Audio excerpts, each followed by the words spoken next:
Topping our headlines at 5:30, lower tax rates. Well, that's what's moving along in Kentucky's General Assembly. The bill would lower the rate next year. But as Eyewitness News reporter Gil McClanahan tells us, the legislation is getting mixed reviews. Bill sponsors point out the income tax reduction is not being paid for with other budget cuts. It's included in the current budget. I think it would be fabulous for everyone to have a little more money in their pocket to spend at local businesses or to cover their household bills. I'm not sure if it needs to be lowered, but if that's what the legislature wants to do, I guess they can do it. A total of nearly $650 million will remain with taxpayers if the legislation passes. Budget forecasters say Kentucky has enough money and a healthy revenue, the criteria used to implement the proposed tax cuts. Well, certainly it does take money out of the state coffers.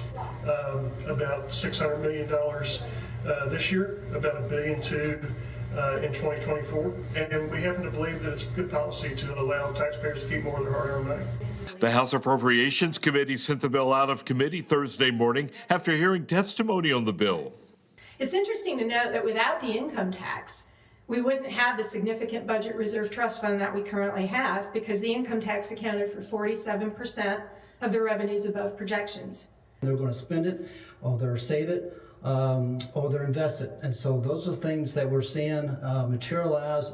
Governor Andy Beshear says he is keeping an open mind to the legislation. His criteria for signing it into law will be, will it help Kentucky families?